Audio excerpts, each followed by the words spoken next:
எட்டு திசை மணக்க கந்தனுக்கு வந்தது சந்தன காவடியே.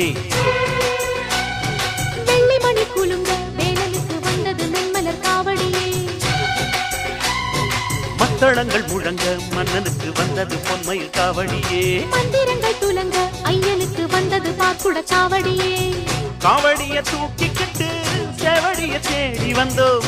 நெஞ்சுருகாரோகரா பாட்டெடுத்து பாடி வந்தோம். கார்த்திகை குமரன் தமிழ் வாழ்த்திடும் அழகன் தை மாசத்திலே பூசத்திலே எத்தனை காவடியோ.